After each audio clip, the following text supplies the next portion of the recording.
and welcome to the Boopcast episode 52. We are your hosts, SheNoob and...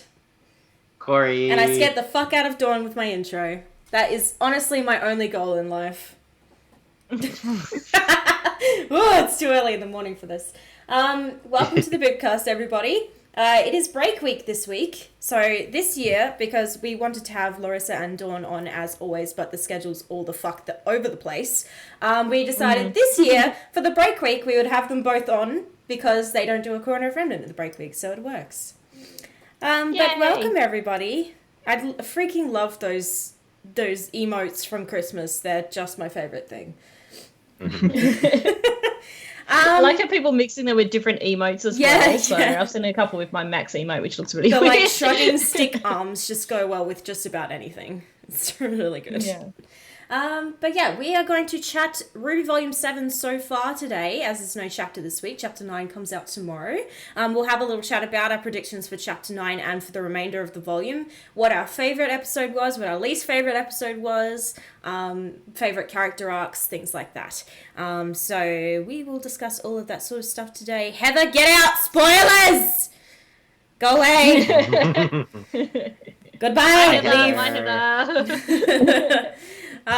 She still hasn't seen Volume 2, so... Hi, goodbye, leave.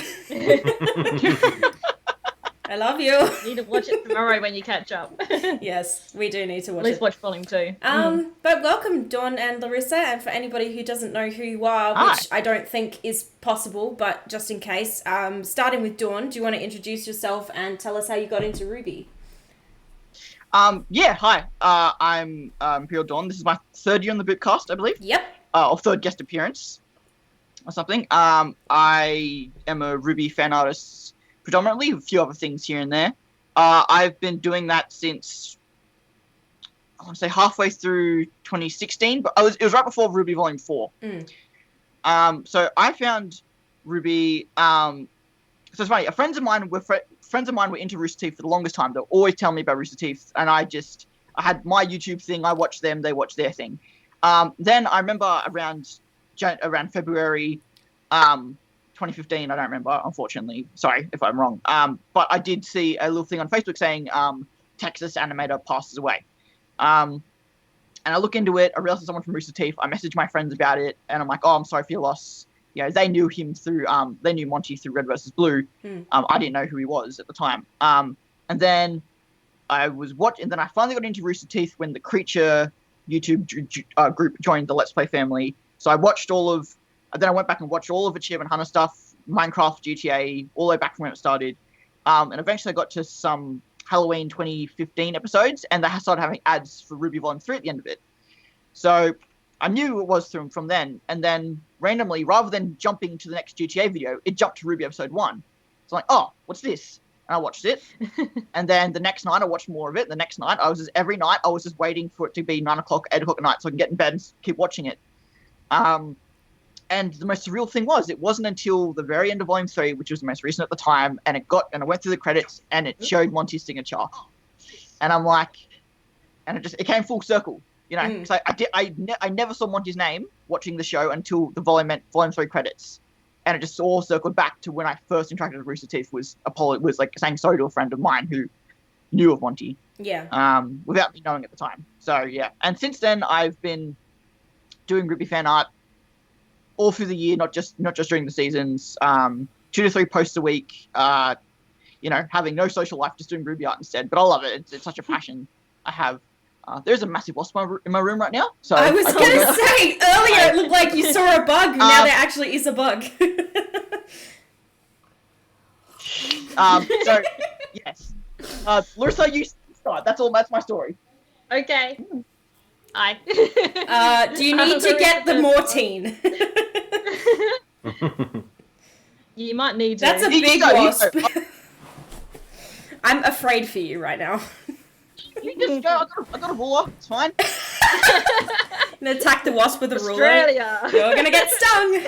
It's a sharp ruler. Bartek, with the links, post the links in my Discord, because you can't post links in the chat because the bot will stop you. I couldn't remember if you could or not. Yeah. I actually just hit a ruler. Did you kill it? Well done. Well, it's not flying. Okay, anymore. well that's an improvement. Might need to shoot. I'm dead. Finish it off. Anyway, great start to the stream. Yeah. Larissa, who are you? Hi. Hey. Well, if you watch any of my podcasts, this is pretty normal. Something usually happens.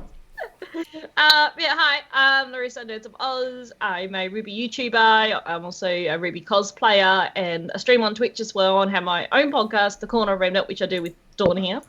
And yeah, I got into RWBY after seeing a clip of the Red trailer on I was Facebook. about to pull that picture up. There you go. Yeah. Incredible RWBY cosplay. Yes, that's my RWBY one. So I done that one which was the Volume 4 RWBY. Oh yeah, and that's my Star Wars Yes, cosplay that is one. Dawn's art, and all of this on the wall behind me here. This is all of Dawn's. Yes, and same behind me. This is all Dawn's as well. I still got my Christmas koala. So Hey, I was showing them proof of your cosplay, not proof of my art. I was trying to gas you, not gas me. I was gassing you, not me. Continue. I've also done Food Fight Noro as well, but yeah, my RWBY one's my most known one, and I've just recently done Ray from Star Wars as well. But yeah, I saw a clip of the Red trailer on Facebook, and this was just as Volume 3 was airing. Ended up binge watching it all on YouTube, and I just finished Volume 3 just as like a week or two after the actual series had finished, which is probably a good thing actually. And then again, at the time I was just starting my YouTube channel, and I thought, well, I might try doing reactions to RWBY Chibi, which was starting, and that just where my reactions went from on YouTube. A lot of people found me through my Chibi reactions. They're like my most watched playlist as well. I think it's got like several thousand views on the playlist, which is ridiculous. Yeah. And the first reactions are so terrible. But then I started doing reactions to Volume 4, and have since then done reactions to 5, 6, and 7 currently. And we started the podcast during Volume 4. Did we? The podcast. Podcast. It was early. 5, wasn't it? It was 5. It was a year after us. It was Yeah. 5. That's Yeah. right. Yeah. So I did reactions during 4. Yeah, and then because it was I 5. think we met through during Arnold on 4. Twitter. Yeah. I think. Yeah. I think that was during Volume 4. Mm-hmm. Yeah. Yeah, it was. I think Yeah. that's right. I just remember seeing the name Nerds of Oz. I'm like, ooh, Australian, and Yay! went from there. Really. It's funny because we all started making RWBY content around the same time. Because like Around I was making between Volume 3 and RWBY. 4. I was making RWBY content from the start. From the Red trailer, I was making piano tutorials, but I didn't start making reviews until Volume 3 started. And then I started reacting to Volume 3 at Chapter 10. And then you started reacting at Volume 4, and Dawn, you started making art just before Volume 4, and like Cory started reacting shortly after I did, and like we all started around the same time. Next week. Yeah, the next week. Yeah. We Yeah. started making content for like reaction and review and art content around the same time. So it's I've been watching. It really was the big time that RWBY blew up. Yeah, it Volume was, 3 yeah. was, arguably the best at the time. And there's so much hype around it, unfortunately, because of the Monty circumstances and stuff. Yeah. And RWBY was moving over to Maya, so it really was the biggest point in the fandom, I think, in terms of not so much exposure. They paid a lot for Volume 5 publicity. That kind of worked. But yeah, I think that was like the biggest period. I think so. A lot of people I know came in at that time. Yeah. I think. Yeah. So. I think that was Well, the I most. the ending of- as well. Yeah. Yeah, I think the I think- ending of Volume 3 especially helped with its notoriety because it kind of showed that the show, like, it looked like a really kiddie show, and then it was like, oh no, this is like... This, It this is matured really really cool quickly, stuff. yeah. I spoke to a wider audience. It matured Yeah, and very then everyone was suddenly. like, oh. Yeah, we were not ready for it. No, but I think that was the most noticeable sort of explosion of the fandom itself. But also, I think it's crept up on us over the last couple of years for Volumes 6 and 7 and Volume 5 as well. With like the show is like mainstream anime now, which is insane to me. Yeah. Because I've been watching since Red trailer when hardly anyone was watching Volume 1 and Volume 2. And it's like, I can't think of RWBY as mainstream. I'm like, no, it's not, no. It's not up there with My Hero Academia. The fact that I can go to my local Zing pop culture store, an EB Game store, and buy RWBY, or GameStop for non-Australians, I can go and get RWBY merch. It's crazy! Jesus Christ, that's It's crazy. My insane. local comic store has the RWBY comic comics. stores have the RWBY RWBY comics, mangas. and like in the manga section, and I'm like, what is this? RWBY, get out of there with all the other mangas. You don't belong there. But it's great. I know, I love seeing the show grow so much, and I love seeing it become so popular, and like, because it's only going to help the show get better. But yeah, it's just crazy to me to think that this tiny show that a handful of Rooster Teeth fans used to watch is so huge now. And like the fact that Rooster Teeth's main avenue used to be Red versus Blue and is now RWBY is pretty insane as well. Yeah. It's their main show. It's the most popular series that they have, and I think have ever had.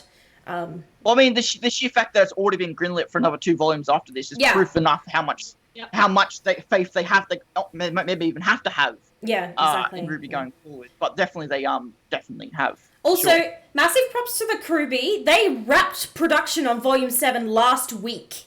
So huge props to them. The basic animation team. They wrapped on animation production, yes. They There's still need final to render touches to do. all that. But like all the animators I think are done. They wrapped animation production 6 weeks before the show finishes. That's insane. That is crazy. Massive props to the RWBY for that. That is absolutely insane, the how far ahead they are on the schedule, because we know that usually with every volume they're down to the wire, last minute they're trying to get things done, and they still will be, because things can always be improved, but the fact that animation's done and we're 5 weeks now out from the end is insane. So huge props to them for getting that done in that time frame. And now I know they started actually writing volume 8 like a month ago. So they've been writing Volume 8 for a month. We know that Jessica Negri recorded some lines, but we don't know if that was for Volume 7.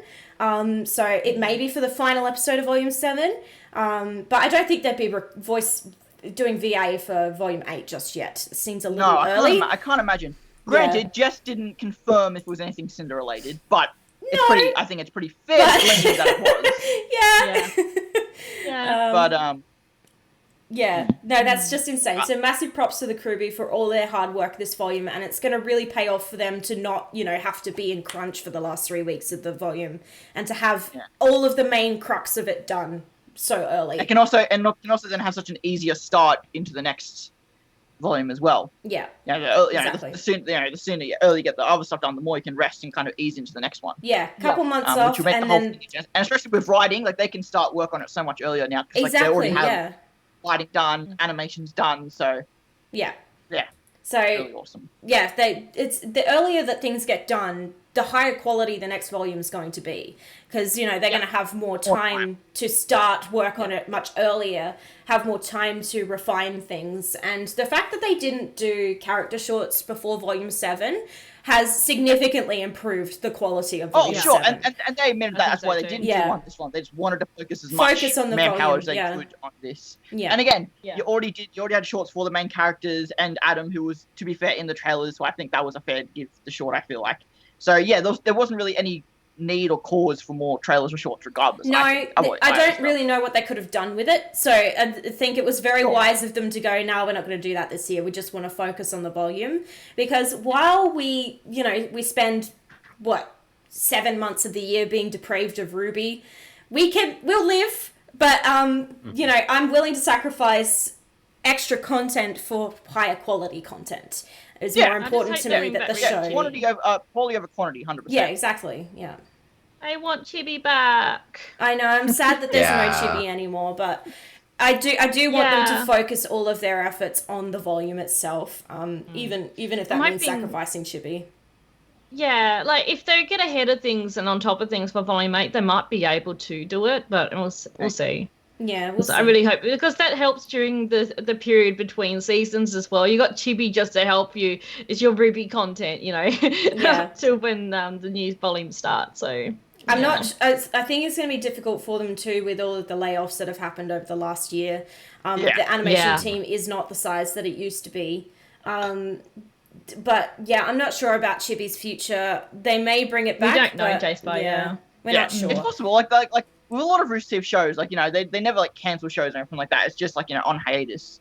Yeah. They comes back on canceled shows. Well, I know, but They haven't said anything specifically. They haven't said no more chibi. There's been no real news about it. And Just also, nothing. and there's also like up in the air if the other 3D department they worked on, Genlock is still doing that or not. Like that's still not quite sure what's going on with that. So I think that's 3D department. I have what they're doing now. idea what's going on with Genlock.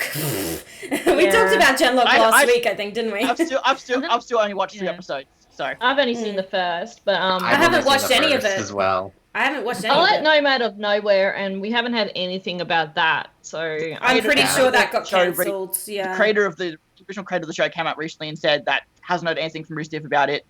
But he's going to continue it on his own under a different title or something like that. Oh, okay. Nomad of Nowhere. Yeah, I think it's called like the Night of Nothing or something like that. Okay. I think it's gonna be a comic, not necessarily an animation. Okay. Yes. Yeah. The creator said that Rooster I don't think is gonna do anything more for No Matter of Nowhere. I don't think they're just able to right now with everything. So. Yeah. Especially because Camp does as good for them, I think, and I think Camp really works well into their demographic and stuff. So I feel like they should keep focusing on Camp, which is fine. So I love Camp. So. I've only ever seen one episode of Camp, and it was not funny. I still haven't watched Camp either. I've heard good things about it. It's one of those shows where I'm like, I'm gonna watch this at some point and just don't. Yeah. I've seen people sort of compare a little bit to South Park and its sort of humor. It's like if Rooster did South Park kind of thing. Which I don't really like South Park that much. So. Oh, I love South Park, but I only watched the first episode. Maybe I should watch more, but it just wasn't for me. Fair enough. Yeah, but anywho, getting back on subject, RWBY Volume 7 so far. So we'll go around and we'll discuss sort of general thoughts about the volume so far, and then we'll chat about favourite episodes, least favourite, and all that sort of thing. We'll try and keep somewhat structured. But this is the Boopcast, so only a certain amount of structure is allowed. Same with us. So we will start with Cory. General thoughts about the volume so far. I have enjoyed the volume so far. I said this before the podcast. I don't think it's quite up to how much I loved volume 6, at least up to this point. I think that, especially, I felt a little unsatisfied with the last couple episodes. Not necessarily unsatisfied, just like less satisfied than the other episodes. Yeah. So it's kind of like, I don't know. So because of that, I'm like, granted, every volume has a couple of slow episodes. Like, even volume 6, like, episode 4 was really slow. Episode 8 was really slow. Even kind of to some extent, 9 was as well. So, like, it's going to have slow episodes. So I'm like, I can kind of see from where we're going how, like, episode 9, I feel, is really going to be, like, where everything ramps up. Yeah. So I think that, like, if the rest of the volume continues amazingly, it very easily could become my favorite volume, but I'm not quite sure yet. Yeah. But it's good. I'm kind of in the same position where, I loved volume 6 so much. Volume 7 started off so strongly, the first, 6 chapters. And then after that was like, we'll see. But, no, the chapter 3 of volume 7 is my favorite chapter of RWBY. Hands down, the entire show, favorite chapter. So the fact that this volume has my favorite chapter of all time in it, I'm kind of like, do I like it more than volume 6? Or but the volume's not done yet, so I can't really judge that without having seen all of the episodes. But Larissa, thoughts so far? Hi. I'm sort of in the same thing as well with Cory. I really, really enjoy the first 6 chapters of volume 7.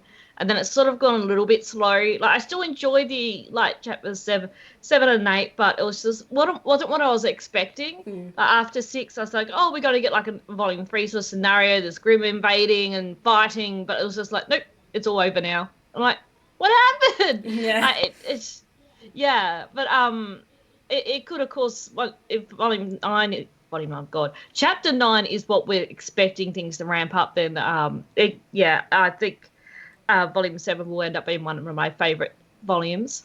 Volume 2 is still my favourite. It's just, I love Volume 2, but Volume 6 was my second favourite. So, we'll see. So far, though, I'm really enjoying it. And, looking forward to where it goes in the last few episodes. And how dark Yeah. it gets. Yeah, well, that's the thing. As much as, like, it's funny because he kind of like, oh, I don't want anything to happen to my babies. But then he goes, yes, go dark Yes, because we're going to you want enjoy it. But drama, don't hurt my 100%. babies. I think we all secretly want a Volume 3 Redux, but we're also afraid of it at the same time. Yeah. Because Like, I people was so died nervous. last time Yeah. that happened, so... Watching chapter 8, not chapter 8, chapter 7, I was really nervous thinking, oh, it's all going to go horribly wrong after chapter 6. And then I was like, everything's fine. Like, oh, okay, I can breathe. But I'm a bit disappointed as well. It's like, yeah, a little it's bit. so weird. Yeah, chapter... I didn't really like chapter 7 though. I Yeah. liked how conversation driven it was and how It was, thoughtful yeah. it The all writing, was. the writing was excellent, but Her Yeah. writing was Yeah. excellent. It just wasn't what I was expecting. no, not Yeah, at all. kind of, Yeah. It definitely subverted my expectations, but in a way that sort of left me feeling a bit like, oh, okay. Yeah. But yeah. Speaking of dark, Dawn, your thoughts on the volume so far? What was that for a segue? What did you say about that? I'm just teasing. Go ahead. So, okay, well, yeah, I guess I'm kind of on a different slate from a lot of you guys because I really, really enjoyed this volume. We've kind of discussed a lot of the times on Corner Remnant this season that I am just a fucking sucker for dialogue. I'll take character conversations, discussing topics, stuff like that, 100 times over than fight scenes and stuff. I will say that we've had a very good mix of fighting and dialogue. Like we've had a lot of training sessions and stuff like that where it's been very well mixed. We haven't gotten like in episode like last volume, like I said, we got the train fight, we got Cinder and Neo, we got Tok versus Maria, like we got freaking 3 episodes of Adam versus Yang. Blake. Oh my god. So we haven't had anything like that yet. No life and death sort of fights, really. Yeah, we haven't had any fights. But at the same time, this volume is very much a kind of, at least for me, be careful what you wish for. Because this is kind of what I was asking for. I was asking for a more low-key volume, more discussions, more dialogue. Let's stay out for review volumes, which I definitely think we're going to. Yeah. So, and I'm the kind of person in general that I try not to let my expectations or headcanons interfere with what they give us. I'm always of the mind that this is a story we are just meant to sit back and watch. So I'm not the kind of person to go on Twitter and be like, oh, they should have done it this way, should have done it this way. I'm just not that person at all. I just take what they give me and I try not to be critical of it because it's just their story they're trying to tell. So I just enjoy what I'm given, in a sense, which does lend itself to it could be better, and I'm not telling it to be. So there's definitely sides to each point. But this volume has definitely been full of a lot of moments that I've really enjoyed, stuff I wasn't expecting, stuff I was expecting. RWBY do this thing where they always want to hit these certain character points or moments, but they don't have the time to, so they'll happen a few chapters later. So, good example of that was Blake and Yang talking about Adam. Now, they did it very subtly and very quickly, but they did it in episode 8? 7? One of those two. 7. I think. 7. It was very subtle, but like I was thinking, oh, is this gonna happen like episode 1, episode 2? And now that's happened, I'm okay with it. Like it happened, so I'm happy with it. So it's just one of those things that like until the volume's over, I don't know because I'm waiting for certain things and certain conversations to be hit. Penny coming back, being my favorite character, that obviously really gonna obviously being so heavy focused on Penny and Weiss being my 2 favorite characters. I'm waiting for this one to return soon. But yeah, overall, I've really enjoyed it, and I'm just really looking forward to what the fight will be this volume. I think that's the only thing, because I think the music's also been great as well. Oh, music's amazing. Music's always amazing. Do we even need to talk about it? I would question why I love Volume 5. The fault of Volume 5 for me is that the lack of music throughout the volume. It was just scores. There was no songs throughout the volume. 6 did it amazingly with like a different song like every 3rd episode, and it was paced really well. And this volume has done it as well too. But I'm just waiting for that fight, and I'm hoping it's like Cinder and Neo versus RWBY, like a triple threat fight or something, or whatever happens. But I'm really looking forward to a fight like that. I love the new characters. I feel like all of them have been done really well. All the old characters I feel like have been handled very well. I don't think there's a single character, even the Oscar haters out there, I think Oscar's still been handled really well. How can people hate Oscar? Oh no, he's our precious boy. he should get more screen time because he's Ozpin, but that's people. That's again something. He's got enough screen time this volume, I think. I feel like he's got enough. You know, I think everyone's been given very fair share of stuff this volume. Mm-hmm. Yeah. And I've enjoyed all of the new characters as well, for sure. Mm-hmm. Yeah. So volume 7 so far, it has the potential to become my favorite volume, but I'll need to see the rest of the episodes to make that judgment. But yeah, chapter 3, hands down, favorite episode of the entire show.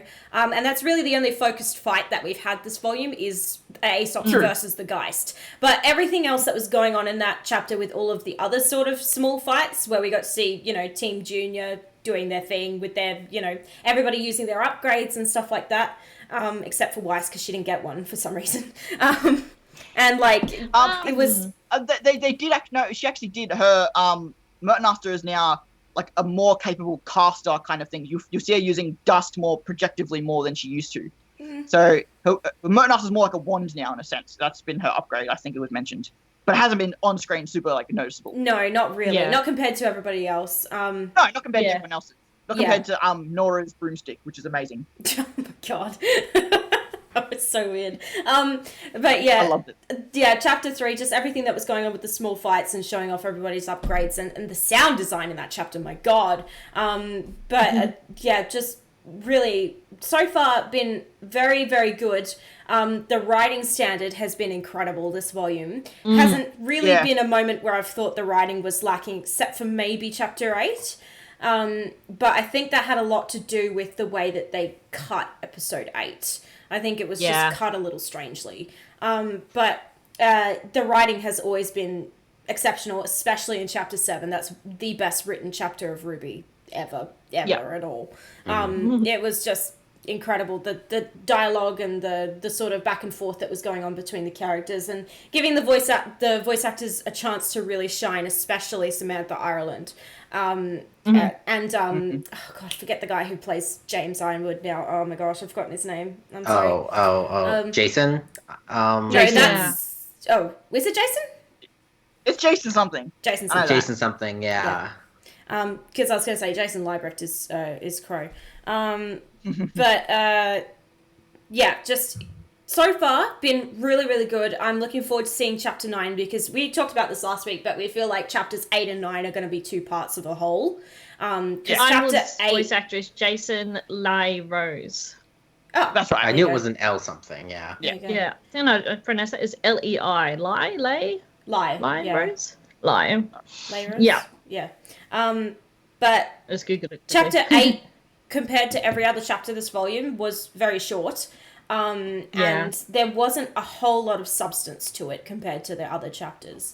It was not hollow, but it wasn't full either.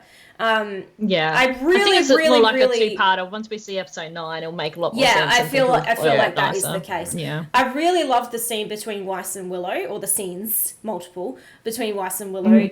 It had an extremely haunting, what's the word I want? Like overtone? Overtone, thank you. And those were really well done scenes, but everything else in the chapter felt a little bit lackluster. So you say that, but I personally, I really love all volume Winter and Penny. Like I die for those two. I love those that conversation was so good. I love that. I honestly really liked the Ironwood and Jark conversation. I feel like we were discussing the Conrad last week. I just feel like that it was just really well done because again, like a lot of what Jark was saying was like, it's like, I mean, fair. You're an ass, but fair. It's true. Yeah, you're not wrong. That's the thing, and But also again, like for anyone who don't know, I'm very forgiving. I like a lot of even the bad characters. So, like again, I like Jark, probably not for the right reasons, but I do. So it is stuff like that. So I think an episode where Jacques is such a heavy character, I understand why people will dislike it, obviously for that reason. And I also really like Whitley, and I think he has a lot of potential, and I'm really curious to see where that goes, especially with Willow's line at the end of the episode. For sure. I think looking it over, the whole food plan thing, especially Nora and Ren, it didn't really, that element just didn't feel right. Nora and Ren's dynamic, I'm really curious to see where that goes because I feel like it was obviously good in episode 6, Tyrion. Then it was rough in episode 7, and then it went back to being okay in episode 8. So Yeah, they're kind of all over the place. Yeah. with them. So I'm curious to see where that goes. Like the kiss happened, and then like everything went to shit it. immediately after. I'm fine with that because I've always thought that again. Ren blames himself for being distracted, therefore Tyrion happened.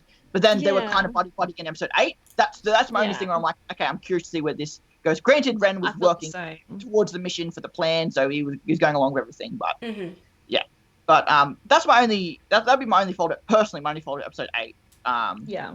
I actually quite liked how it was edited and how it was cut personally, but again, my taste. That whole the whole scene with like the food stuff kind of felt like it was just there to be comic relief, and a little bit. It felt a little bit that way. Like it almost felt like sitcom-y, which was weird. Yeah.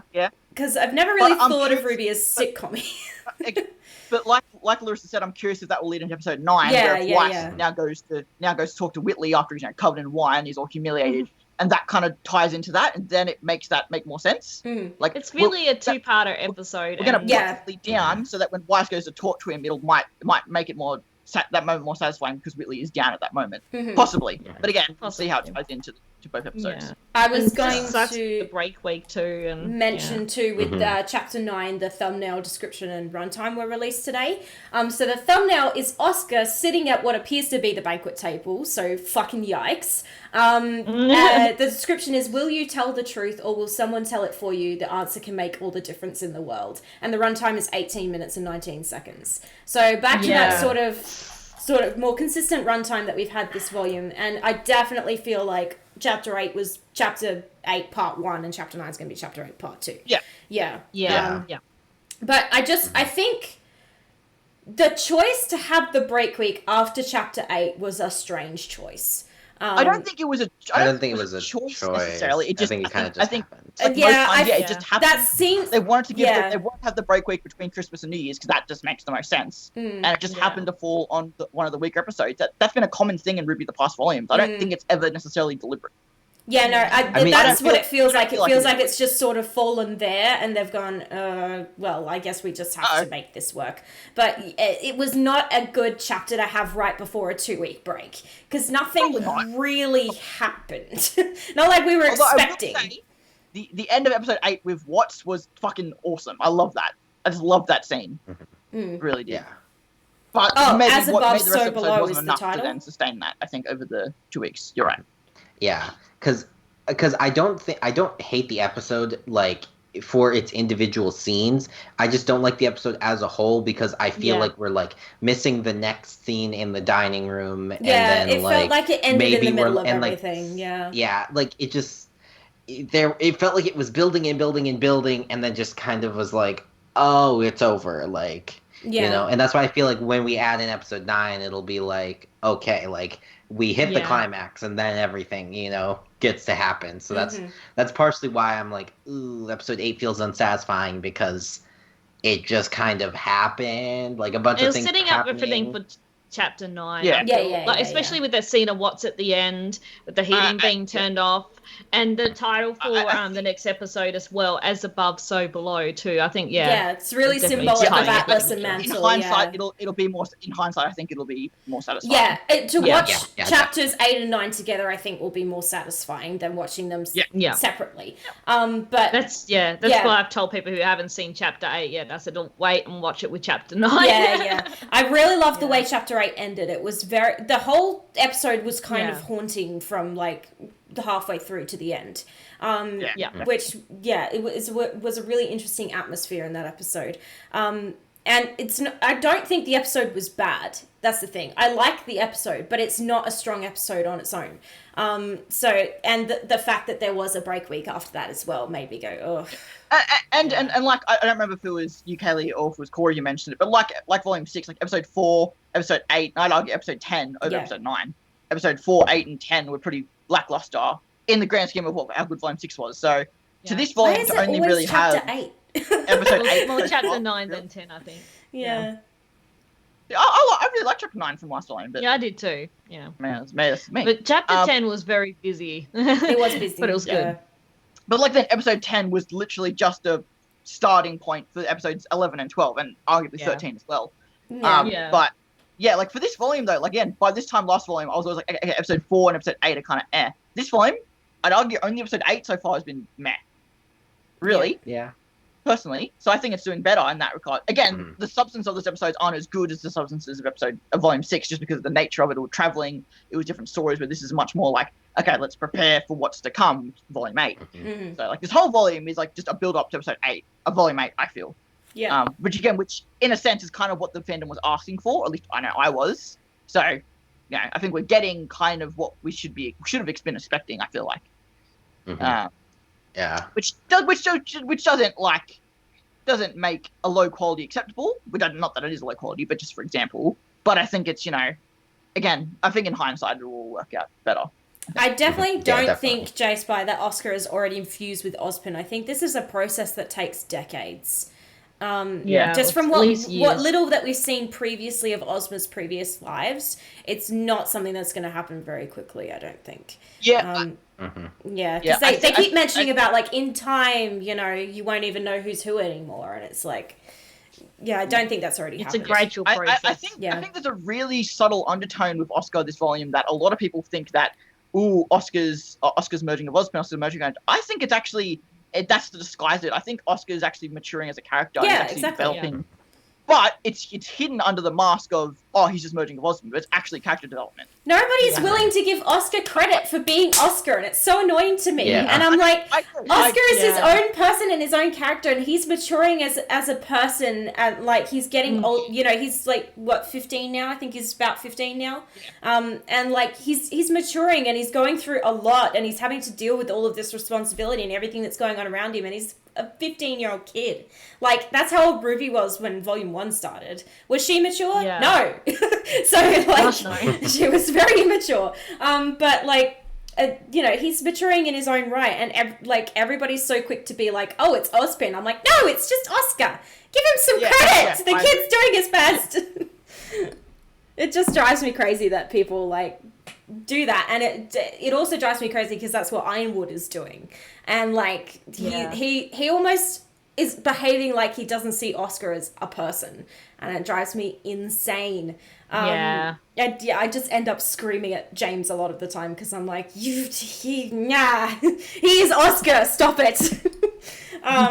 But I think you're right. Oscar's like coming into his own as a character, and he is maturing, and he is an intelligent kid, and he's thinking about it very logically, and like he can see what's going on around him, and he can see what's going to happen. So for him to call Ironwood out on it and be like, yo, this is not a good idea. Just because he's a kid doesn't mean he doesn't understand what's going on. No, and it's one of those things where the only, Ozpin merged with Oscar because he's like, Oscar is very much like Ozpin. And they wouldn't have came together if Oscar... A like-minded soul. Yeah, like-minded. Yeah, so exactly. So that's my point in terms of like, he is very mature for his age, and because he has to be. This isn't like he was a farm boy plucked out of this. Like, I think Oscar, whether he realized or not, always wanted this kind of, like, this is something he's always kind of wanted. Like he said, like, he didn't want to be a farmhand. He didn't want to be that was just the life he had at the time. So I think as scared as he is, as underprepared as he is, I think this is what he was. I won't say what he was destined for, but I think he's happy where he's ended up. I think, despite the danger of it all, and I think he's taken it all in very good strides. I think, regardless of Oscar, and that's why again I like that Ozpin hasn't been here. I like that Ozpin hasn't been back because we've gotten a chance now to really get Oscar. And I'm glad they're doing a really slow burn with this Ozpin thing. When it happened in Volume 6, I was like, okay, he's probably gonna show up at the end of the volume. I'm so happy that Ozpin still isn't back yet because I like this slow burning of this this story arc where he's eventually going to come back. And that could be a seed that could be planted for, like, Ozpin might not still come back for volumes. Like, that could be a seed that's just there for, like Ruby Silver Eyes were. It's something that's there, but we're not going to tell you what it is. So that could be there for a long time. But I could also wake up tomorrow and be like, oh, hi, Ozpin. So we'll see. Yeah, exactly. So we'll talk about favorite episodes. So going around, what was everybody's favorite chapter? Mine was chapter 3. Cory, what was yours? I Oh, that's so hard. Cause I mean, chapter 3 was great. Yeah. And I really like chapter 5 as well, but there was kind of that little slow bit in chapter 5. But like chapter 7 was also so good. In chapter You have to 6 pick too. one. Pick one. Yeah, I'm gonna go with chapter 7. I really, because I Yeah. love them talking and like Yeah. so many conversations that I wanted them to have. They had that episode, and Yeah. like it was Yeah. everyone felt so dynamic and different, and it was like I just loved it so much for that aspect. So I'll go with that because I don't really care for fights in RWBY as much.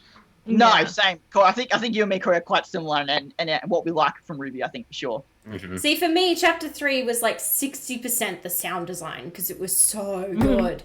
And then like Yeah. 30% the fight and 10% everything else. All the shipping and stuff. Yeah. What about you, Liz?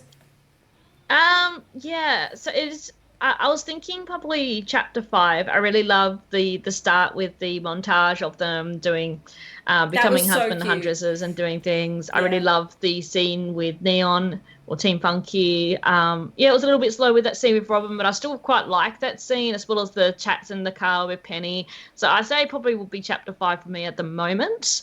But yeah, I've got a feeling that's going to change well when we see the last few episodes of the volume. Dawn? As usual, playing the devil's advocate card, as I always do. I'm going to mention the one that no one mentioned so far, episode 4. I really liked episode 4 a lot. Again, when Jacques on screen, that doesn't piss me off like I know it does piss some people off. So I love Jacques coming in. I love his talk of Ironwood. I love Ironwood treating Ruby and John with as much respect, and I love John fighting back to Ironwood. I love the graduation because it's something that I think I did not expect to happen, but it was so satisfying. And the fact that Weiss even mentioned that this is pointless is so true. Like this is something that's so important, but it also doesn't matter at the same time. I loved, again, that was the first time seeing Penny and Winter together, and I just loved that dynamic. And I've always said that Winter has finally found her Ruby in Penny, like Weiss found Ruby. They both have their complete opposites with Penny, Winter, and then Ruby and Weiss. They have the opposites that they kind of attract to, which I love that. Obviously, the summer stuff was awesome. That's true. I did love that chat with Cory and Ruby. And then I love the end scene with Watts as well. Because I just love that this volume is focused so much on just Watts and Tyrion. We don't need anyone else because I think Ruby is better. Like it's like, okay, so we can't give people so much screen time. It's like if you can't give enough screen time, then just don't use them at all. And I think they've employed that really well this volume. Because like again, I'm not mad that we haven't seen Cinder, Emerald, Mercury, Neo, Salem. I'm not mad I haven't seen those characters. I'll be excited when they come back. Yeah. But rather than them showing up for a few seconds and being like, oh, I want to see more of them, that kind of leaves that lingering kind of, like lack of on the volume. But if you don't use them, then I think it's fine. I love the focus they've had on those two. But like I said, I love episode 2 because it was so dialogue heavy. I love episode 7 for the same reasons. But I think I'm going to go episode 4, I think. I really like that episode. I really like that's a good chapter 6 episode. as well, Bartek. Chapter 7's probably my second favourite, and then chapter 6. Just because, chapter 6 gave me PTSD, but in a good way. Yeah. Yes. It was such a roller coaster. It was a roller Yeah, coaster. real high and then it was low. Yeah, we all knew it was going to happen too. As soon as the Renora kiss happened, I was like, oh dear, what's about to happen? Like, you can feel it coming. It had real Volume 3 vibes, Chapter 6. Which the show hasn't been that dark in a very long time. I also love it had like the Volume 2 vibes as well, like being like a dance kind of setting as well. Yeah. Gave me really Volume 2 vibes. And the as well. music reminded me of Shine, and like it was just taking me back to those old RWBY days, and like I still wouldn't bet against that. Could be a Shine Part 2, but rather than from Imperial's perspective, it's Ren and Nora's perspective. Yeah, maybe. Possibly, we'll see. But I'm yeah. It's definitely a Nora song though, based on the lyrics. Yeah. It doesn't have a title yet. Shine was a pure song talking about John. It could be this time. It's Nora talking about Ren. Possibly. Yeah. We'll see. Let's see. The music so far this volume has been incredible. The intro is my favorite intro of all the RWBY intros. It's absolutely phenomenal. While the song itself isn't the best song of the intro songs. The intro itself, the animation, the way that it's edited, it's so beautiful, it's so colourful and so bright and vibrant, and like it just fits the music perfectly. And I just, oh god, I love this intro so much. It's definitely my favourite one. Yeah, I will say that with the music, I'm curious because a lot of the songs we've gotten so far are very like everyone, like they're all encompassing for a lot of our characters. We haven't gotten like apart from maybe the Shine one, like I'm waiting for that song that's like one character to another or just about one character.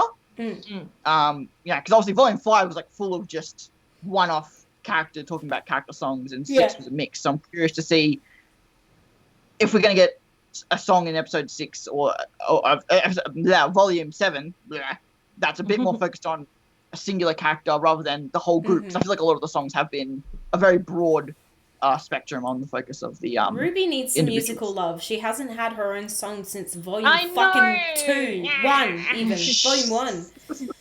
God, give RWBY a song. We thought Indomitable was going to be that, and while I love Indomitable and it's beautiful and I love it as it is, we thought it was going to be a RWBY song, and it was like, oh, it's not, but I love it, but I'm so conflicted. Like, I want RWBY to have a song. She hasn't had one in so long.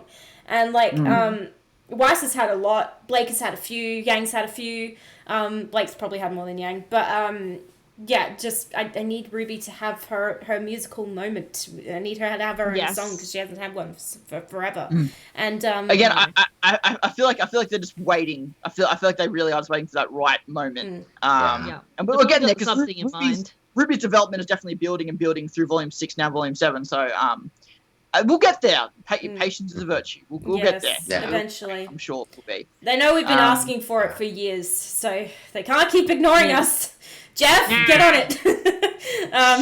Plus, also, RWBY is always really good about like when they have their like individual songs, especially when they appear in the show itself. It's at a moment that is very like fitting for it. Like, what was Neo's song last volume? One Thing. One of my favorite songs. I love like that song. That was perfect for that moment, and like. I mean, I guess Nevermore didn't technically appear during the like Bumblebee versus Adam fight, but like the score was in there. From it. Yeah. So that was there. So like they put those moments in appropriate places, and I don't feel like outside of the Shine one that there's been. That's what I said. We haven't had like the real personal fights, so we haven't had the right moments for those songs. So you're right. We have appropriately not gotten those songs yet because we haven't gotten the right scenes for them at the same time. You're right. Yeah. And the Nevermore score that was in the Blake and Yang versus Adam fight, I remember hearing that when I watched the chapter for the first time, thinking, oh, that tune's really distinct. It almost sounds familiar. And then it took me a couple weeks after that episode aired for me to realize, oh, it's the credits song. It's like I think only this past year I've gone back and watched Volume 4 and realized that the Arm and Ready score was when Yang was in the bike shed. I was just thinking of that. And there's the Arm and Ready score. I'm like, holy, I never noticed that. It was a really distinct tune as well. Yeah. I'm not a score nerd like you guys, so I don't pay attention to that stuff too much. I'm somebody who pays hyper attention to the music at all times. Like, even when I'm watching the chapter for the first time, if there's, a banger going on in the background, I'll be like, oh, fuck yes, I love this music. And even, like, in Chapter 1 of Volume 7, there was that rock score that was going on during the Grimm fight. And, I pay so much attention to the sound and the music because it makes a lot of the experience for me. I'm less of a visual, more of an oral person. So, like, the sound can... I saw that. The sound can make or break the experience for me. I said oral, not oral. Get your mind out the gutter. God. I will say for me personally, it's always the dialogue, like what exact words they use, like what exact emotions they have in the performance. That's what I'm always focusing very much attentive to. Yes, that's always my focus. I will say, you mentioned on the score, the score during Blake and Yang in the truck, the piano version of the intro. That was like one of the scores that's really like, okay, I know exactly what that is. Like, it was Trust Love. Yeah. Yeah. Very And I noticeable. love the score during the Ruby and Crow chat. It was sort of a mixture of Bad Luck Charm and Red Like Roses. I and know, such. it was so pretty. I loved it. So Yeah. good. I love, like, especially the Ruby and Maria chat. I love that because it's like was to win the day. That as was well as so Red Like different. Roses. That score was really, really interesting. Was. Yeah, and one of my favorite pieces of score in the show was the Maria versus Tok fight, because the way they incorporated the ticking of the clock into the actual score and the sort of like Into the beats of actual the music score. with the action that was going on scene was perfectly done. And like I love satisfying moments like that where the visuals and the sound is cut so perfectly to the music, because that is what Monty was all about. He loved cutting things perfectly to music and having actions perfect to music, and they've really kept that theme throughout the entire show. So the fact that it's still very relevant today, and especially with chapter 3 of volume 7, that was everything was perfectly cut. They have kind of done the flip of it now, where it's now more like the music smacked into animation rather than back then Monty would actually do the kind of reverse. Yeah. But something that I just kind of realized now that we're talking about music, and the fact that the animation is now done, that's now more time for Jeff to have a look at the rough animations and get a song together, because that's how he does it. Because I think he's mentioned before that he gets the very early animations and then creates a song to what he sees. So now that we know this is done early, that means Jeff has more time to work on music, which means that the songs could in theory be better for the rest of the volume. And Alex Abraham with the scores and such. I was going to Yeah. say, Yeah. I can't speak for Jeff, but when Alex has been on the Boopcast before, he's talked about how much time they actually have to do the score for episodes. And previous volumes, he's had a week for every episode to compose the score, him and Jeff together. Which is not long. That's which hopefully now that is last 5 no level. time. And so like the fact that they've wrapped on animation now, I'm hoping that's going to give Alex and Jeff more of a chance to play with the music. I'm sure it will. Yeah, so I'll be interested to chat with him at the end of Volume 7 and see how different things were from this volume compared to previous ones. Because hopefully they've had a little more time to refine things and polish things this volume. Because, previously they've had not much time at all. But the fact that they've only had a week to score episodes previously and what they come up with is seriously impressive. They definitely got the right people for the job. Yes, 100%. they are a dream team, Jeff and Alex. They're absolutely incredible. The score that they write for the show in that much time, I'm like, Jesus, I couldn't write that in a year. But, that's their talent and they're incredible at what they do. So, I can't listen to the normal I'm also underrated excited to see, too, because with Volume 6 and now Episode 6 of this volume, we're now getting more music cast, not other than just Casey. Obviously, you have Adrian last volume, and now we have Santi was the male voice in Episode 6. That wasn't Jeff. No. So very curious to see. So I'm glad to see we're getting more talent involved as well. So different range will be very good, very satisfying. Having Aiden in the in Nevermore was such a good juxtaposition to Casey, because their voices are very different, and it was good to sort of distinguish between Blake and Yang in that song. See, that's very much the musician in you, because I was going to say they were the exact same. No, they're so different. So Aiden's more of a tenor, whereas Casey's more of a soprano. Over the head. Casey's voice is higher pitched and more shrill than Aiden's. Is very raw and a lot deeper. As a music person, I notice these kinds of things. So, it was really good having the two of them do that song together to sort of distinguish between not only Blake and Yang in the song, but also to have them working off of each other. Created a really interesting experience with that song. And the male voice in the song from chapter 6, which doesn't have a name, I really loved what he was doing in that one. And I remember hearing him and thinking, oh, who is that? And then looking him up. What were we talking about before we got off on that tangent? Favorite episodes. Favorite episodes. So going round now, everyone's least favorite episode. Cory? 8. Yeah. It's the only one that I can think of. I know. They're all so good, though. That's the thing. I know. Too. Yeah. I just want to make that clear. It's such a good volume that 8 has to be the worst, because everything else is just so good. That doesn't make episode 8 bad. No, episode 8 isn't myself. bad. This is the thing. It's just not strong on its own, and as a break week chapter, it's not strong. It's good though, but it's not bad. It's just not great. Yeah. Yeah. I'm just justifying it to myself, okay? Leave me alone. Yeah. Chapter 8 for me. Liz. Yeah, well, I'm sorry, Dom. I No, at the moment. Be honest, 100%. Yeah, like the other chapters were so good as well. It's really hard. At the moment, I feel 8's the weakest, but that's only right at the moment. Once we see the rest of the volume, that will not likely change. But as it is at the moment, I would say 8's the least one, but I still really enjoyed it. Yeah, it was good. So I do agree with everything you guys are saying. Episode 8 probably is the weakest. Doesn't mean it's the worst, but it's definitely probably the weakest of the bunch. Incomplete. That's a good way of describing it. It's incomplete. Yeah, I will say this, that in terms of my first reactions after each episode, the episode I disliked the most was episode 3. After I watched them all, episode 3 was the one I was like, just because I had so much focus on the new characters, and I feel when I first watched it, I guess I just forgot everything our characters did in that episode. Yeah. So it kind of just was like, wow, Team RWBY, why were they even here? They didn't do anything. Obviously, go back and watch it, and they did a bunch of stuff. I just mind blanked off the episode. But yeah, I think episode 3, I had just immediate reaction I didn't like the most. I think, although looking back, fairly in hindsight,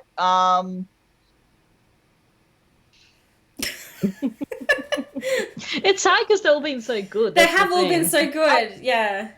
Yeah, like with volume 5 at this point, we would have probably had a bit more choice of which ones were I'm only going to say episode 8.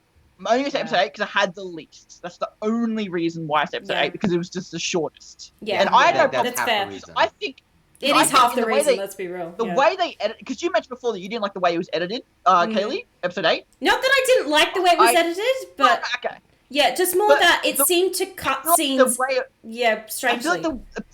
I feel like me and Larissa discussed this, that I think the way they did it made it feel longer than it was, because the way they just kept jumping back between scenes made it feel like it was longer than 15 minutes. Which, I think if you're not thinking about that, it probably does seem weirdly jump cut.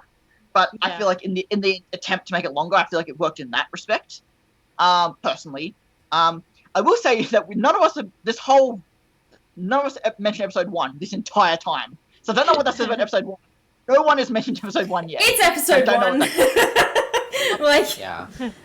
It was a start. It was the start. Yeah. I'll say episode 8, just to be fair. Yeah. To the rest of the volume. Yeah, it wasn't so much. It was that I felt like where they cut scenes was in the middle of what was going on in the scene, and it felt a little strange. And I get that they tried to make it feel longer by cutting them up so much, but from my perspective, it just made it feel confused. And that it was just jumping around all over the place. And I was sort of like, can we just kind of stay in one scene and finish what's going on there and then move to the next one? But that would have made it feel shorter. But at the end of the day, that's unavoidable because it was short. What you prefer to get out of it, I guess. Yeah. Usually when they do that sort of cutting between scenes, it's cut at very appropriate moments, but that one just felt a little odd. The way that everything was cut. It might make more sense once we watch 8 and 9 together. That's what I'm feeling. Most likely. 8 did in incomplete is a good way to describe it. And I think once we see chapter 9, chapter 8 is going to feel less odd. So, but and it's not that it's a bad chapter, it's just the weakest of the chapters so far. As a standalone chapter. In the grand scheme of the volume, I'm sure it's going to be fine. Yeah. Can I raise some questions to the session? Yes. Sorry to steal your thunder, Here we Kaylee. But who was everyone's favorite character this volume, and who's everyone's favorite new character this volume? Oh. So who's favorite old and new characters from this volume so far? Well, I guess I'll leave you guys time to think about it. I didn't think about this myself, actually. I have the answer. Go. Okay, go ahead. So Penny's definitely my favorite. Yeah. I just love her in every scene. She's adorable. But also I feel like she's getting a lot of character sort of built as well. I really love her in her character arc, especially with Pietro as well, and knowing more about her and how she works now as well. I really love Penny. And the new characters, I'm probably going to go with Marrow. I just think he's just so funny and adorable, and I love it whenever he's on scene. I like it in, was it chapter 4, when he's in the background doing his little like machine gun motions and whatnot in the background. That's great. He's just so funny. I really like him, and I hope you get to find out a bit more about him and the other Aesops as well. But I say he's definitely my favourite new character because he's just adorable and funny. I might actually probably pretty much agree with you because I love Penny's.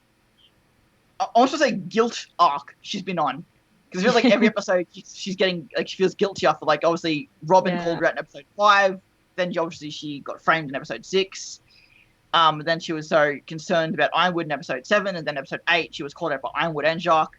So she's definitely going on like guilt arc, and I really love that. And again, I love her so much that seeing her like that makes me care for her so much because I really want her to be safe. I think at first I really like Harriet as Aesop, for sure. I like Harriet at first. She's really cute.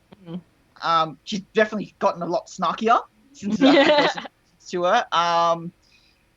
The other Aesops are just they're cool. I like them. They're fine. I definitely agree that I love Marrow, especially in episode 6 and interactions with May and Robin. Yeah.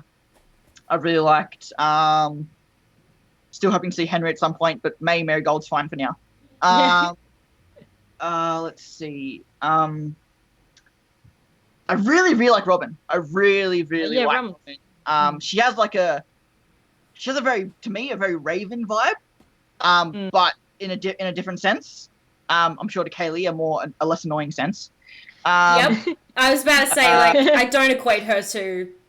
I do equate it to Raven to a degree, but I do after seeing as many chapters as we have, I do like Robin now. I was on the fence about her when I first met her. I love Fiona. I found her confusing. Adorable. I found her a confusing character, but now I like her more. Whereas at no stage did I like Raven, so I've always hated her. The more I see it, the more I love her design. I love her outfit. I really like the way she's designed visually. I'm very curious to see where she goes because the way they're teasing it feels like that she might find out everything. Like she might be a main party ad, but I don't know. I feel like she'll stay in Atlas, but it feels like she might join us, but I don't know. So yeah, I probably will say. But I also love RWBY and Oscar. They've been really well this volume as well. Yeah. Blake and Yang have been a bit. I haven't really liked Blake and Yang this volume.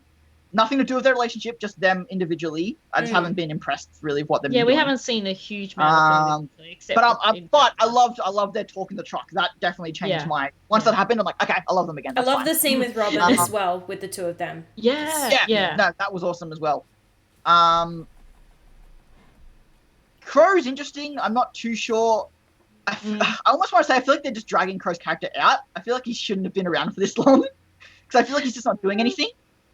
But we are about to disagree. I just if Crow wasn't there, I don't know if it'd make much of a difference. Again, like Blake and Yang, I'm hoping that changes. I'm very much hoping that changes. And yeah, I think that's it. Yeah, but I'm liking what they're doing with a lot of the characters this volume so far, for sure. We are about to disagree because my favourite character this volume is Crow. I was almost going to say Crow too. I love where they've taken his character this volume. I love his alcohol thing. Like that's awesome. Especially like he was tempted at the manor. That was awesome. Like I'm curious to see if not they have a relapse, but he'll have a moment where like he's really tempted, then Clover has to kind of pull him out of it or something like that. Yeah. So I'm definitely curious to see where that goes. I like that they haven't just brushed over it. I like that they're showing that the temptation is still there for him and the fact that he chose to remove himself from that temptation. He has grown so much as a character this volume. The fact that he's had a new voice actor and there's been a lot of change for the character, new outfit, new voice, he's sober now. That's a big difference in his character.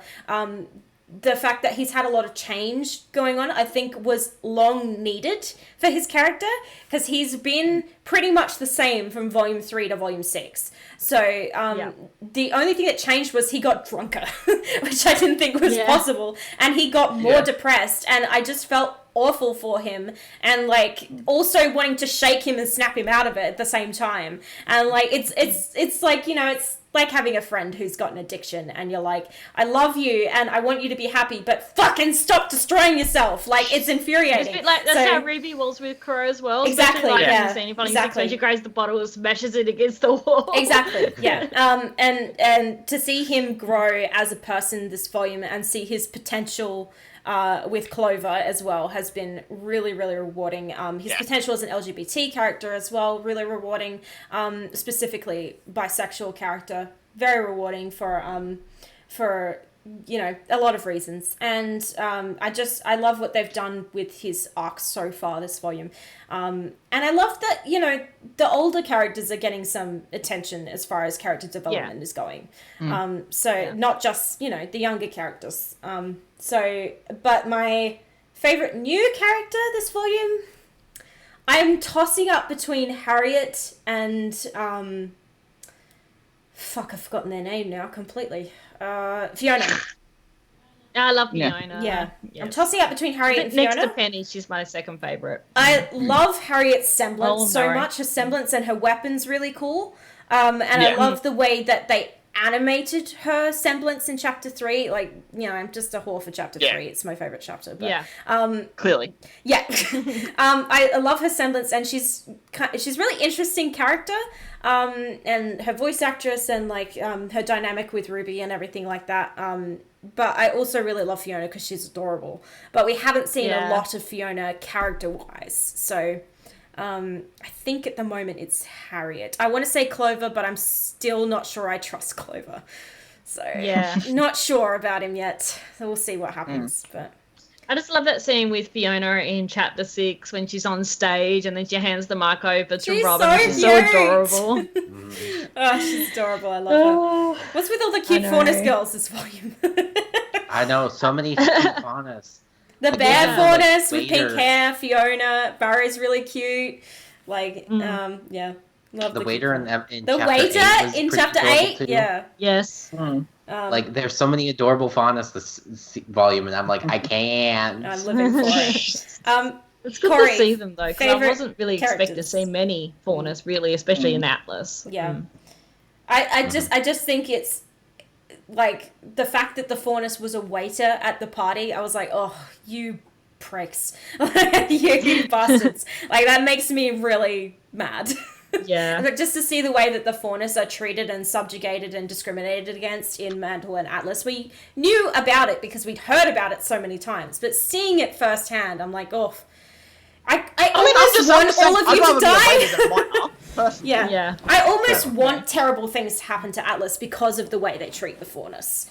Well, even in chapter 1, we saw that truck with the Faunus, and they're looking so disheartened, covered in like black, and from the mines as well. It's just really like see what it is like for them. Yeah, it's like Atlas is living in the Dark Ages, with regards to the way they treat their Faunus. But we've seen in other parts of the world they're not treated so nice either. But just in Atlas, it's more in your face. With like, you know, the Faunus work in the mines and they serve drinks at our fancy human parties, and it's like, God, you guys are dicks, and I kind of want you all to burn. Maybe that'll teach you a lesson. But yeah, Cory, favorite characters this volume? I mean, yeah, like it would either be Penny or Crow for like returning character, because I just have loved, you know, Crow dealing with, you know, like his alcoholism and just like learning to love himself almost, kind of, because like even Clover keeps telling him like, hey, stop with the, you know, self-deprecation, learn to take a compliment, and like, you know, you're teaching him he's not a burden and stuff like that, and you know, he's actually like letting himself be close to people, which is nice. But like also just seeing Penny again is great because it's Penny, and like they're also taking her on a really, really, really interesting character arc so far. So it's like, it's hard for me because it's like, you know, Crow, we're like finally getting some character development with him, but then like also Penny is on a really interesting path as well. So one of those two. And then I think for a new character, I'd go with Robin, because she's like really one of the only new characters that we've gotten like significant stuff from, and she's also just so interesting in that like she's she's a huntress, but like she's not super militarized, but she's still really skilled, and she has values and beliefs and she sticks to them, and she does some questionable things but for good reasons. And I think I really think her and James, if they could like come to an understanding, would be like great for leading Atlas and Mantle and stuff. That almost sounds dangerous. I feel almost, like. yeah. Like almost. Yeah. Yeah, that could almost be bad. Yeah, exactly. It's like what Nora said back in chapter 6 at the start, saying they're both trying to do what they feel is right, but Atlas is just who's doing a better job is what's questionable. Yeah, exactly. Here's a question: favorite new outfit for a returning character? RWBYs. They also like you are biased. See, I was almost gonna mention Crows because because I was rewatching the volume again last night, and like seeing Crow in his old outfit was almost startling because I like his new outfit so much. It was startling. Oh, right. He always looked this way. Yeah, it's startling to see him in his old outfit now. The first time I saw it in the intro, I was like, oh, but it was really far away. So seeing it up close and seeing the detail, I'm like, yes, honey. That is so, yes. I love his new outfit. Mine's actually Penny, which surprises me. I love Penny's new design. I think it has a lot to do with the way they animate her skirt. It's just, so flowy and, really nice. I'm not sure about her hair. I love her tights and, That's my only thing I would question is I don't know if I'm a big fan of the long hair. I actually really like it, and that surprises me. Animated looks like it's right, looks solid, but it's not solid sort of thing. Yeah. I actually really love the long hair, and I did not think that was a thing that I would like, but I do really like the long hair. But I love her bow on the back of her head, and I love the fact that she looks. Get a black bow. 100% called that. Yeah, I love the fact that she looks more like a robot. Even if you look at her legs, she's got her knees look like robot knees. They don't look. She doesn't look. Got joints. She's not trying to hide the fact that she's a robot anymore, and she's got the jetpack things on the bottom of her legs as well. I love her design. She's so pretty. She just looks so pretty, and the way they've animated it looks incredible. So I'm a huge fan of Penny's new design. I really like Penny's new design, but the hair probably is just I'd probably say no to that. RWBY's I love, a bit too similar. Yang's it's not similar, trust me. It's not. Yang's I like in the artwork. The model is not my favorite. But I felt the same way about her last outfit, and I really learned to love to grow that by the end. Blake's I really like. I feel like there's so much symbolism that I'm not going to get into right now of why her outfit is the way she is. My favorite is probably Weiss's, because I went so back and forth where it's I love an artwork, but a model would probably be too much. But now seeing it, it's no, I love Weiss's outfit. I love that her top is finally darker than the rest of her outfit. That was the most annoying thing for the past 3 volumes. That wasn't the case. I love I love the fine, Ein, you keep drawing her hair like that. We're actually going to make her hair like that. If you keep drawing it like that. They just gave her Ein's fringe because they just didn't want to animate the rest of it anymore. Yes, I'll probably go with Weiss's. Yeah.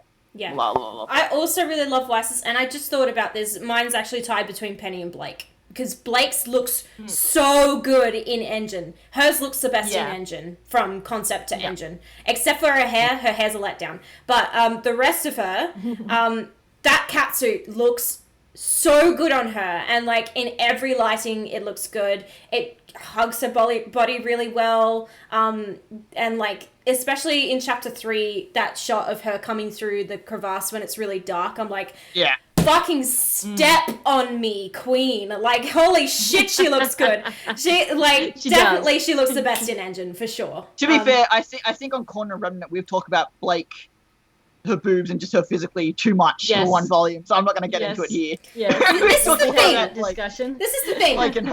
In her form a lot. Blake has always had boobs. They've just been disguised by the outfits she was wearing. Again, She was very sheltered in her personality, so that reflected in her clothing. It was very, it covered her a lot. But it doesn't. It's the same thing now in a new outfit where it's very sheltered and it's very closed, but it's also it reinforces it as well, kind of thing. Yeah, it's very. I'm losing my ability of words. It's very covered, but at the same time, it's very tight. So it's like there's nothing to hide. And like, I remember Aaron Zek tweeting like, "When did they give Blake titties?" And I'm like, she's literally always had them. If you look at profile shots of Blake from Volume 1, she's got boobs. It's just that the white, disgusting halter shirt she was wearing Young and Blake, hid it. Young and Blake in Volume 2, Burning the Candle. You can definitely see she has big boobs in that. Yeah, and she wore a white crop top and then a black crop top. Both things hid that. So the fact that she's in a tight catsuit now, it's like, oh look, she's got boobs. They've always been there. Yep. This is not a new thing. They're more noticeable in the new outfit. Yes, they are. I think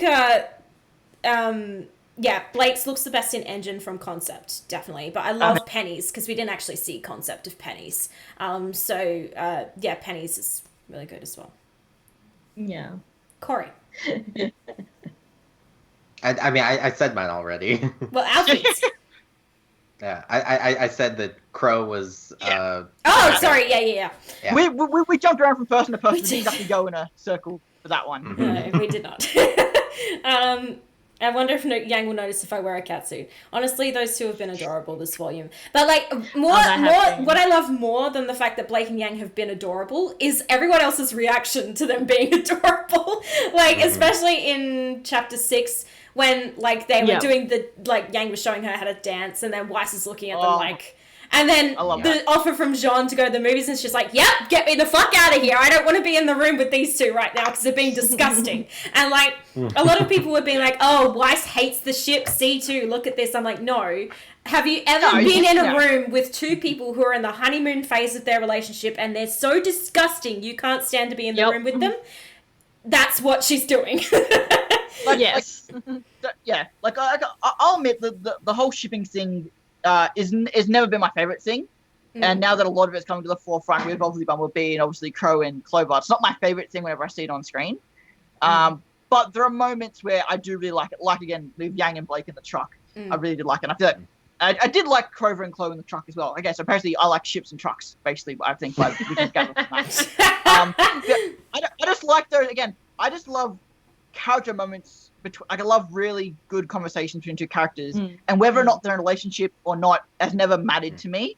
So I guess it's not so much the show; it's just how the fandom reacts to it. This is something that gets on my nerves. Oh, the fandom! My problem. It's none of your guys. I like how Blakey Yang's has been quite subtle, like it's there, but they have the little blushing moments with the new outfits. They're in that really disgusting, cute phase of their like. They both have a crush on each other, but neither of them wants to admit it. For the kiss. So they're in that awkward phase at the moment, and that they'll progress on from that. But the fact that what I liked about that scene in the truck was that it wasn't about them and their relationship. It was about them as two people who had just killed someone, and somebody that Blake used to love and used to care about, and that was a huge moment for both of them. That was still a huge moment for her. That was a huge moment for Blake as a character, a huge moment for them in their relationship, friendship or otherwise. Their relationship as partners, it was a huge moment, and for them as people to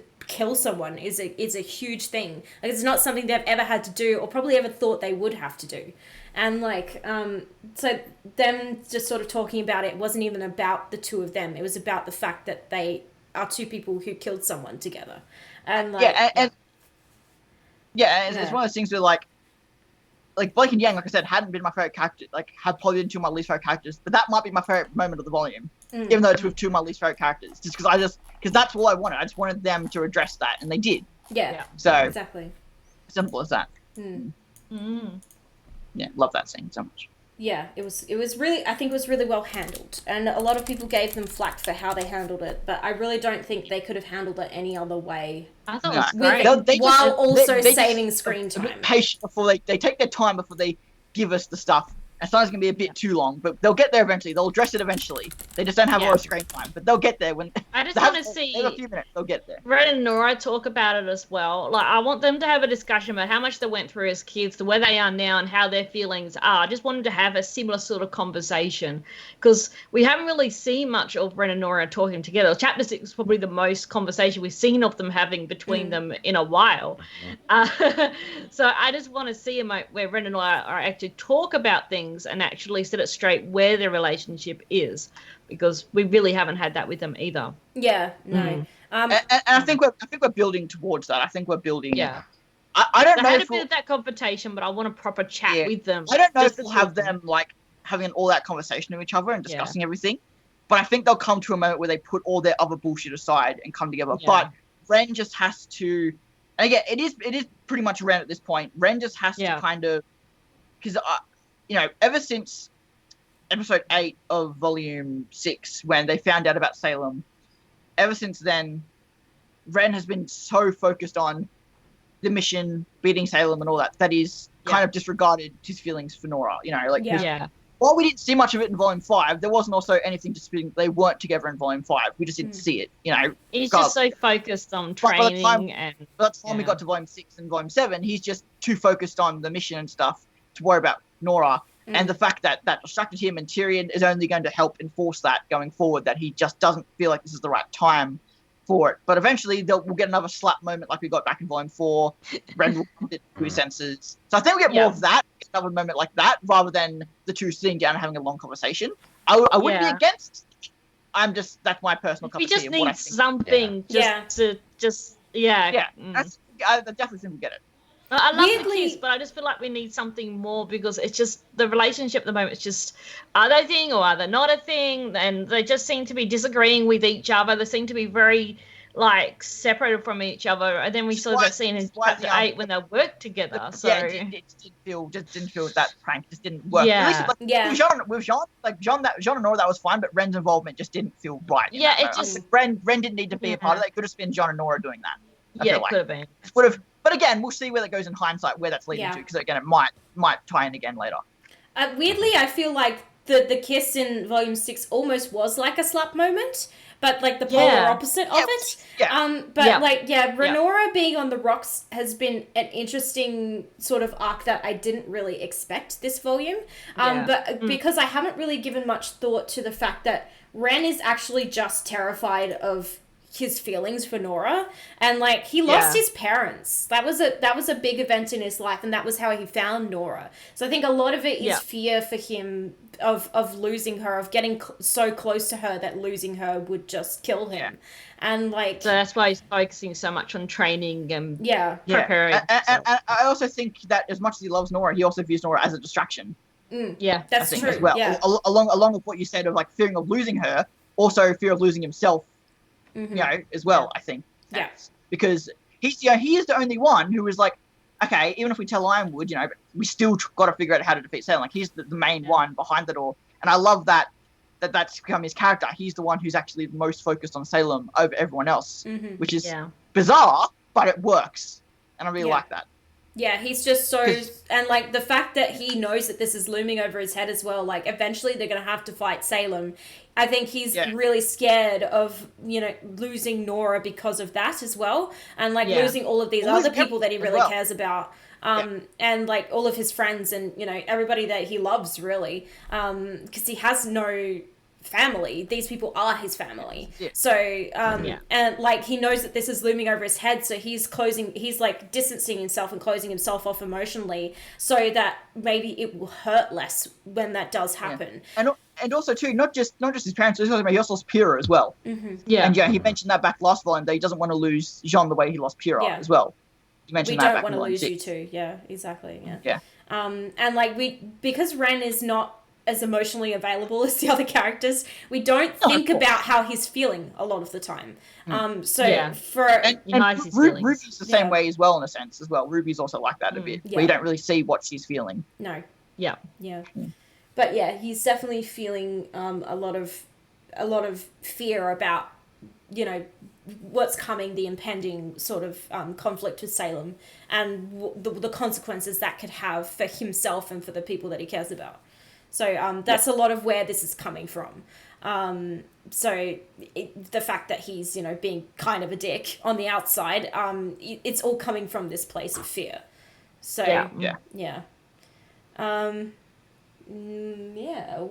were we talking? We were talking about favorite characters. We somehow got onto that topic. But on the subject of Renora, favorite pairing, romantic or otherwise, this volume. I know what Dawn's gonna say. Okay. Yes, I do.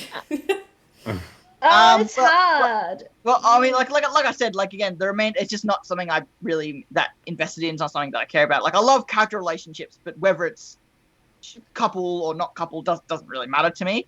Like that change doesn't really matter. I guess just even though it hasn't really been a thing, I guess my favorite would be like Nuts and Bolts. I love Ruby and Penny. Yeah. Love any of their interactions together. That being said, I love Penny and Winter as well. I was going to say, I thought you'd say Penny and Winter as like a duo dynamic. In terms of character relationships, shipping or not, those would be my favorite pairing to see on screen together. Whenever those two are together, I love just the dynamic. It's kind of what I kind of love so much about Weiss and Ruby back in the day. But like written in like a kind of better way, you know, because they're better writers and stuff these days to work with it. So I love seeing Penny with Ruby or Winter for sure. Yeah. Mine is obviously Crow and Clover. Yes. But outside of them, I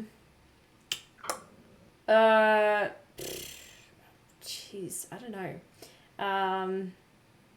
I can't really, like, outside of Penny and Winter and Crow and Clover and maybe Ren and Nora, just for how interesting their pairing has become. Yeah, it's been a really interesting dynamic with them. But yeah, obviously Crow and Clover. Like, I'm looking forward to seeing where that goes, and I'm hoping it doesn't jump off the cliff. So, you know, hopefully nothing bad happens, but we'll see. Cory? We'll see. I mean, yeah, I like Crow and Clover's dynamic, especially because it's a dynamic I've just been waiting for.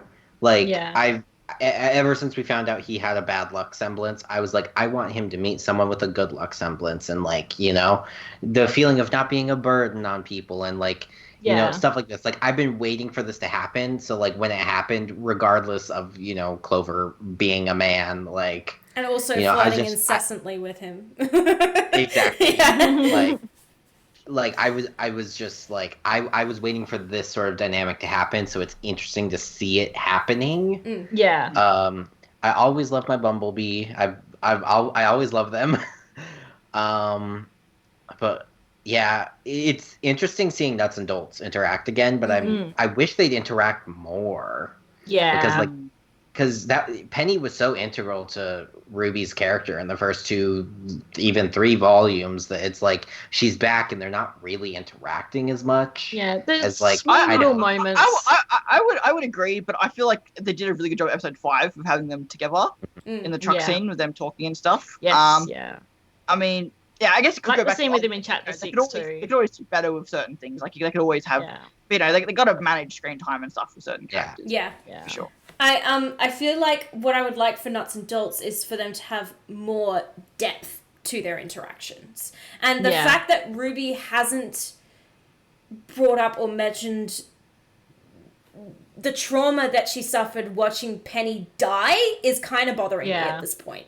I'm like, she hasn't addressed this with Penny or about Penny to someone else, or, you know, the fact that, like, and it bothers me for the same reason that it bothered me that Blake and Yang really never had a conversation about the fact that Blake left. Like, it sort of feels the same sort of like brush over to me. It's early days still, so she could still mention it, but the fact that she hasn't, I'm like, you need to bring this up at some point, because that was a huge traumatic moment for Ruby. And it was the start of the fall of Beacon as well. That was what kicked everything off, was Penny being pulled apart. So I think also, like, Ruby doesn't talk about a lot of these things until she's sort of confronted with it. Yeah. So I don't see her bringing it up in conversation until someone else brings it up. Yeah. And like, and she's already come to the realization that Penny, can be revealed again. So I Yeah. feel like in her mind, oh well, yeah, she knows that it'd be hard for Pietro to do it again. But like, the fact that she even mentioned that, oh, don't worry, Pietro, she can be revealed if the worst happens. So I feel like she has dealt with it already, whether that's satisfying or not. I don't expect it. I don't think she's really dwelled on it too I think much. she's Like, we pushing had it that down, small yeah. mention in chapter 5 with that discussion with her and Oscar, which was great when she talked about it and how much it had affected her as she lost her 2 friends. She really doesn't bring it up until she's confronted with it. I feel like she had come to peace with it, and the fact that that's why her reaction wasn't that big when she returned, because she was like, she already come to peace with it. It's like, oh my god, this is just seeing an old friend again, because she already, I think, had come to terms with it. And again, it's one of those things where I feel like it could have been done better, but I feel like you can make the argument for just about anything. So it's something that I know I don't dwell on, but I get what you mean. That I definitely, for sure, at first would have really liked that Ruby and Penny moment a lot more in episode 1, but now I know I'm like, yeah, it's fine. I think in chapter 1, though, it caught her so off guard that she was just in shock and she didn't know how to react. Yeah. So, and I think that's the way it comes off to me anyway, is that she's just like, she doesn't know how to react to the situation. So, but like at this point, and like you mentioned, Liz, about chapter whatever of volume 5, whatever chapter it was. Can't remember which chapter it was. She didn't address it until like Oscar was asking her, how are you so positive and things like this, and she sort of tells him a little about her background. But the fact that she hasn't addressed it now is starting to just starting to be like, Ruby, you really need to address this, because if you don't, it's gonna keep affecting you until you address it. But I think someone needs to bring it up with her again. But I also think that's just her personality. I think some people can deal with that stuff, and so not everyone has to or necessarily always deal with it. I think that's just her. I think Ruby is just that kind of simple soul. All that kind of thing. She just, I don't know. I just don't think it actually bothers her as much as maybe it should. But I think that also comes to a bit of her naivety. I think as well. Yeah. That, yeah, I'm not too sure. I'm not too sure. Yeah, we'll see how the remainder of the volume goes. But yeah, we went around to did we go around to everyone's favorite pairing list? Did you talk about that? Yeah, Larissa didn't. I didn't. I've been thinking about it as we've been talking about it. Yeah, like Renora's my favourite ship, and it has been. I've very grown to love Bumblebee as well, especially in the last couple volumes. Though, like, new shipping wise, I really do like the Cory and Clover one. It's because it's something new, and I really like the dynamic with it. And it always, like, whenever I see Clover and Cory together, I can't help but like giggle a bit with them and see, they're like schoolgirls. Even when I was. Yeah, like even like in chapter, I think it was chapter 4, like Crow was like, looking, like doing the side glances with Clover in the background there, and I'm like, it's just so funny. I think because it's just so new and different that I really like it. Whereas I've just grown to love Renora and Bumblebee, even Nuts and Bolts, because they're ships that have been around since the early volumes, and I've just grown to love them so much. But being Crow and Clover is just different and new. So I say my favourite ship for this volume so far is the bad luck charms. That's what I call it. It's got several names. Yeah, Lucky Charms, several bad names. Crover is one of them for some reason. Ooh, I hate that one. There's another one on Tumblr that I really don't like, and I forget what it is. It's Fair Game. Fair Game. Yeah, it's terrible. Most people call it Fair Game, I think. Yeah, I don't. Ugh. Why? I don't like Fair Game. I like Lucky Charms. I like Bad Lucky Luck Charms. Bad Luck Charms. I like so much. Yeah. Still, my favorite ship name ever is Under the Schnee. I still love that ship name so much. That's Neptune and Weiss and Neptune. Yeah. I love Weiss and Neptune. Yeah. I love that ship name. Under the Schnee. Yeah. So stupid. Under the Schnee. No, it's great. It can be so like lewd as well when you think about it too. Oh god! I didn't even think about it that way, Larissa. Get your mind out the gutter. Get your mind out the Schnee. Not me. Oh, that sounds worse. I don't know why that one sounds worse. Yeah. Get your mind out of the Get your mind out of the Schnee. Hashtag lewd. Hang on, wait. Oh wait, my sound effects are off. I was gonna say, Hang on. I got it. Moist. There we go. Moist. I will say actually one of my favorite characters I guess to return, so it's not new, it's not old as well. I've fucking loved Ironwood this volume. Yeah, Every time that man talks, I'm paying attention. I'm loving it. I love that he's a character that is doing the wrong thing, but I don't give a fuck because I still think that I know what he thinks is right, and that's yeah. And I love that. And yeah, he doesn't always say the right things, but I don't think he ever says the wrong thing necessarily, like intentionally. Like when he says, you know, soon you two you won't even know who the other which is who anymore. I don't think he meant that in a shitty way. When he said that Penny's under black control, I don't think he meant that in a shitty way. I just don't think he's the best talker in the world. Yeah, that's how he's I'm also really awkward, like in his outros that we saw when he did the I was gonna bring up that one. celebration. Yeah. He's socially he can be a awkward. bit awkward. Yeah, with what to say and the right That being things to said, say. it's like we have to finish the tower, and like just that speech in episode 7. It's like, oh my god, don't ever shut up, keep talking. See, I'm the opposite.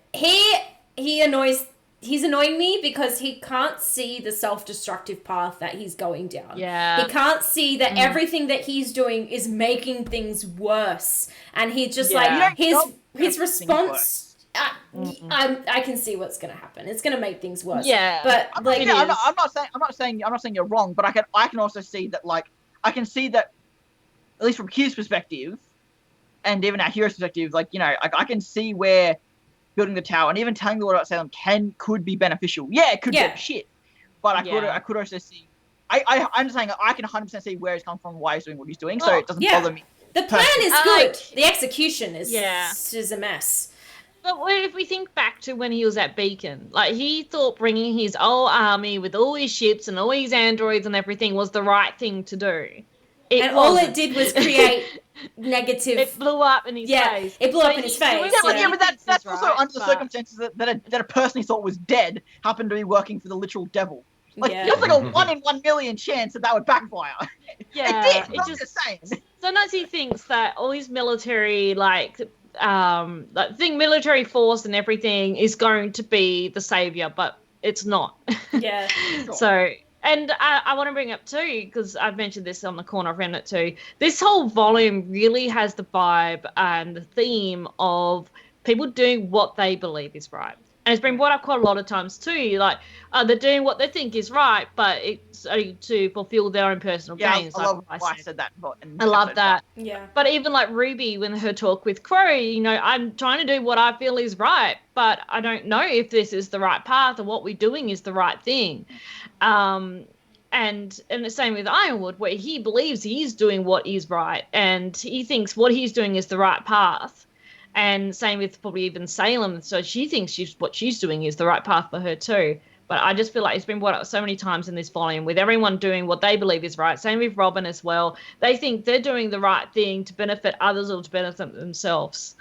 But it's not necessarily the right path to take. The perspective that I always like to look at too is that think of if our heroes got the relic to Atlas and maybe they didn't, or Ironwood didn't have a plan, or they didn't talk to Ironwood or whatever, they still probably would have all just abandoned this and just gone back to their normal lives.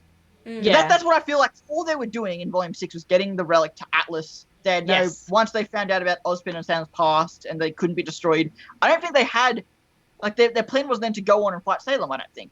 I think their plan was just get the relic to safety and then we'll just go on with our lives.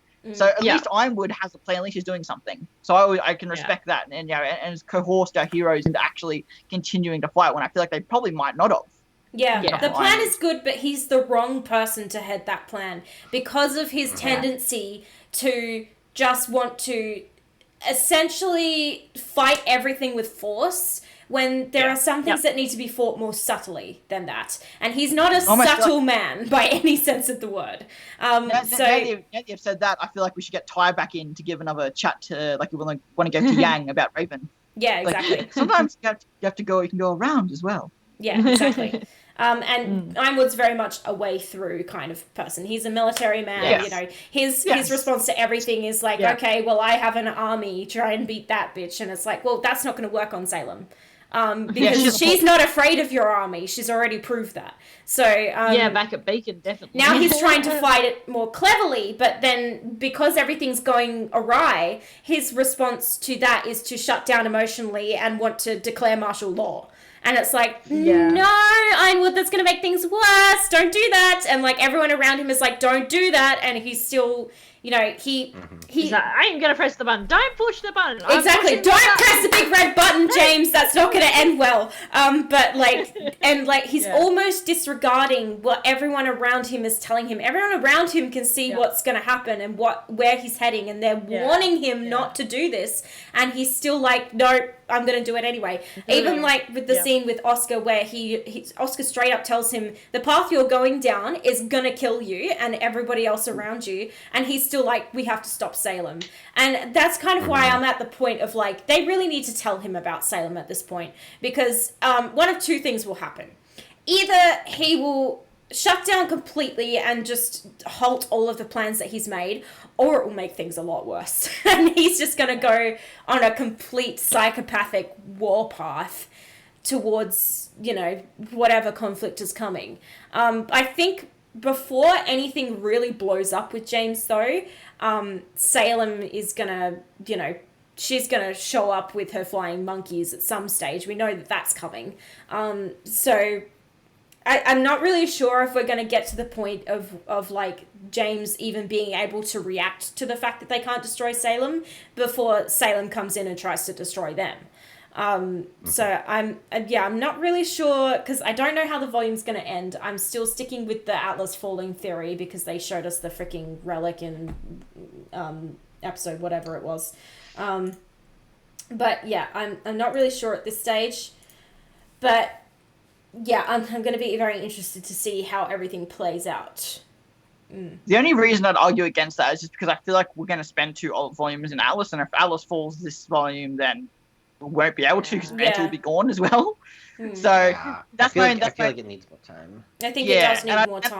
And I don't think Salem's Grim thing is going to happen anytime soon. And even then, let's not act as if post-credit scenes ever actually lead to anything. We've had a few that didn't. So I don't think it will happen, but no, I know that. I'm just it's coming, but it's just a question of when. Some track records. I don't think it's coming anytime soon. I definitely think that's a volume 8 problem. But with regards to how volume 7 is going to end, I'm really not sure at this stage. I don't think Atlas is going to fall by the end of volume 7 now. But like, I don't know how they're going to play it through, because is everything going to go to shit halfway through volume 8, or at the start, or at the end? That's the real big question that I have at the moment. Everything's going to go to shit. It's going to happen, but it's just a question of where in the story is that going to happen. We have to get through the shit of this volume first before we deal with the shit. Volume 8, I feel like. Because I definitely feel like there's something coming this volume. At least, if nothing else, with just Watson, Tyrion, and possibly Cinder and Neo as well. I know everyone's like, oh, Cinder and Neo. I feel like Cinder and Neo will show up a bit. Like, I think they'll show up like kind of like Adam did in terms of like a few episodes left. I don't think they'll show up in the post-credit scene or the very last episode. I feel like they'll show up and do something a little bit. Just depends what else they got planned for in the next couple of episodes. I think once we see this 9 and 10, we'll have a bit more of an idea what's going to happen. But like you're saying, if they're going to stay in Atlas to episode 8, you can just leave Cinder and Neo to episode to volume 8. Like, that's fine as well. Especially because I love that they've just focused on Tyrion and Watts so much. Possibly. I think maybe the like end problem of volume 7 is going to be that, and now Cinder and Neo are here. Crap. And like that's going to be the next big sort of thing. It's like they're going to show up right at the end of the volume, and then going into volume 8, they're going to be the main focus. And then Salem's going to come in and completely throw everything off the rails. So, you know, and she was saying about like, you know, if you want a job done properly, do it yourself. We still haven't had any sort of confrontation between Salem and Cinder either, since Cinder tucked tail and, you know, was essentially stripped of her rank by Salem, and Salem's, you know, saying she has to redeem herself. Because she's not... I wouldn't say Cinder tucked her tail. I think she just is going off to do her in order to prove herself. I wouldn't say she ran away or tucked her tail or anything. I think she's gone a bit rogue, because at this point I'm not really sure. I don't think she really knows what else to do. So she's sort of just so hell-bent on she's so hell-bent on getting revenge. Revenge. But Salem, you know, she was talking about like Cinder has to redeem herself because she's not so ready to just throw away the Full Maiden, because the Full Maiden is too important at this stage. She's gonna throw away Cinder when she's done with her, but she's not done with her yet. So And then there's the question of the Winter Maiden as well. What's going to happen with her? Yes. Yeah. Well, yeah. I'm still on the Nora. I still feel like Nora is the best candidate personally. I if you want my reasons why, I can explain it, but it'll take like fucking 10 minutes. Yeah, I'm personally on the Nora bandwagon for her becoming the maiden, personally. I really don't know. I think there's a lot of candidates, but I don't know what's going to happen. I really can't predict that. I think whatever is going to happen is going to be not what I'm expecting to happen. Yeah. That's RWBY in a nutshell. That's Thunder. They're amazing at that. They're amazing at just doing something you don't fucking expect. Oh no, that's not Thunder, that's a helicopter, Liz. That's a helicopter. Yeah, it is a very helicopter. low helicopter. There's fires breaking out everywhere Yeah, at the there's moment. a fire. There's a fire at Risdon Vale as well now too. Shit, at Risdon Vale? Yeah. Welcome to Mordor, Australia. Okay, Australia's literally Yeah, it's a grassy Mordor right now big because deal. everywhere is on it's fire. The bush there. It's not at alert level.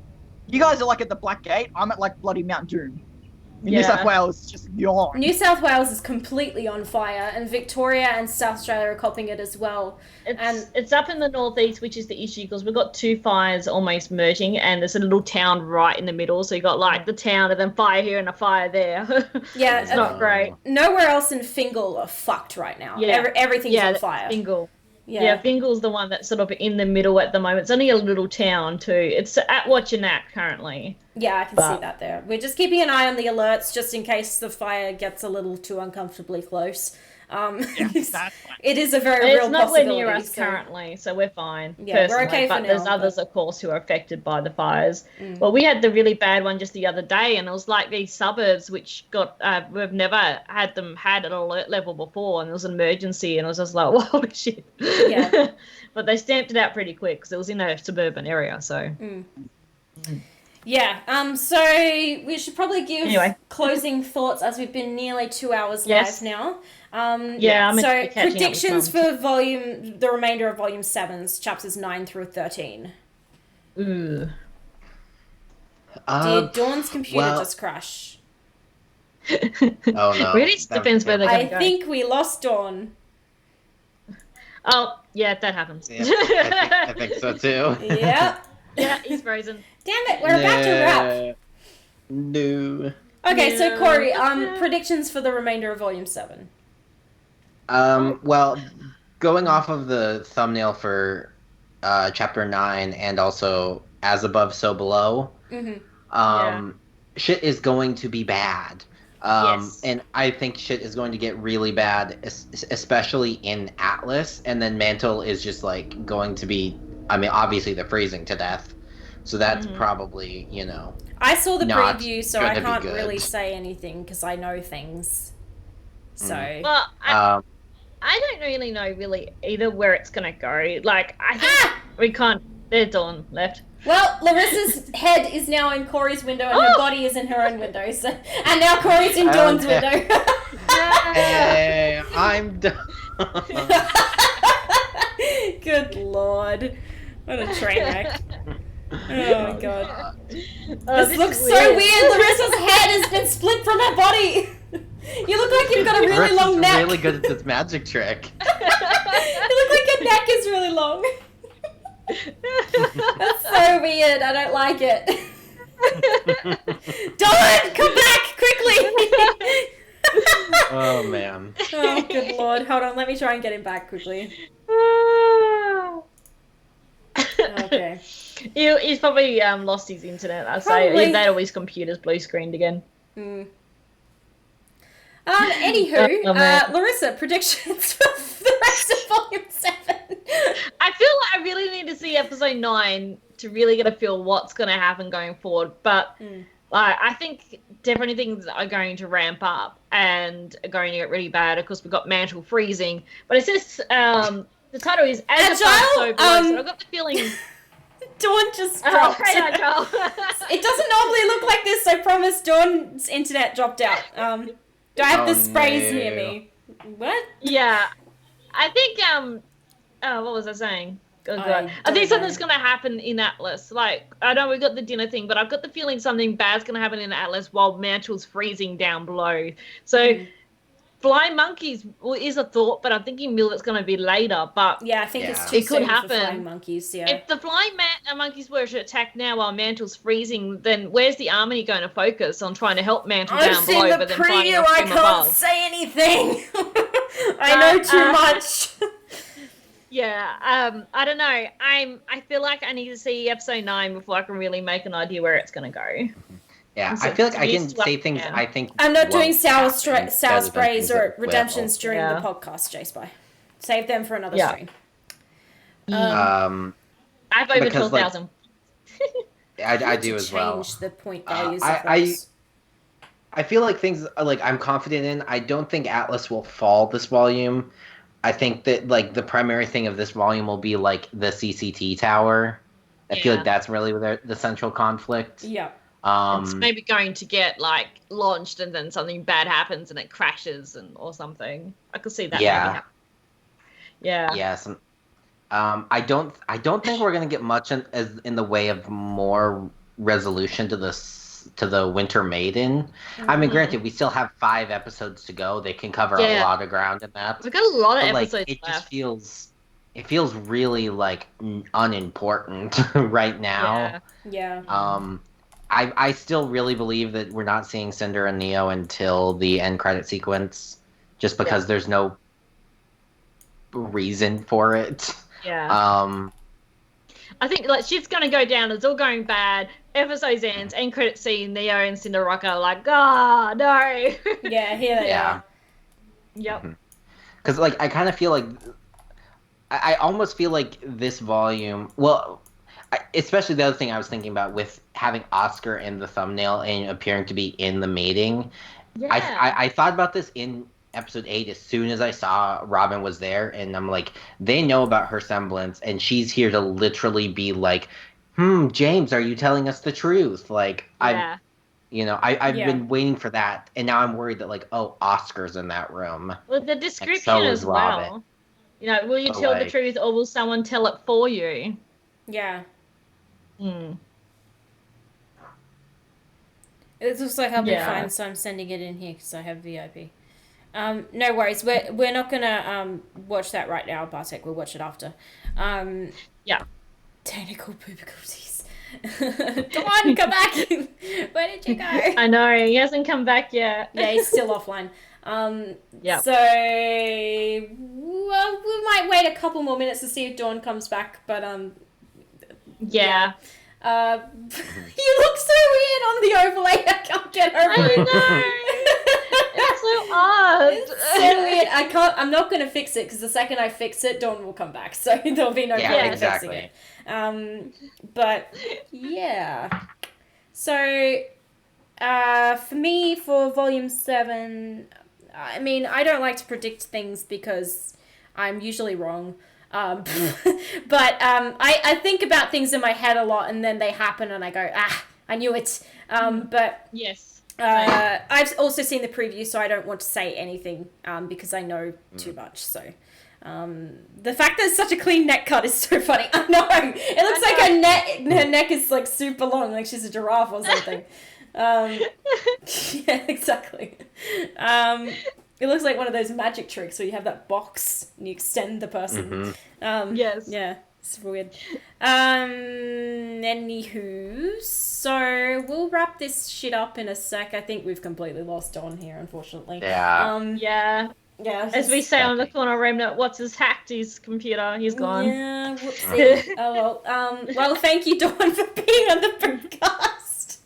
And thank you, Larissa, for He's being gonna on. come back after the stream finishes. Yeah, What he will. happened? Oh yeah, exactly. What happened? We're literally gonna be like, Sorry. bah, and it'll be like he's here. Yeah. Thank you for being on again, second time this volume, Liz. Yes. Yeah, I you think were I on with was. Tyson. Yeah. That's right. Yeah. So thank you everybody Okay. for watching. We will be back next week for a Boopcast for chapter 9. Who's gonna be on next week, or don't we know? We at don't this have. stage? Well, we don't really know at this stage because We both don't the know guests at we this had stage. planned I am dropped talking the with house. Jerry about a potential guest.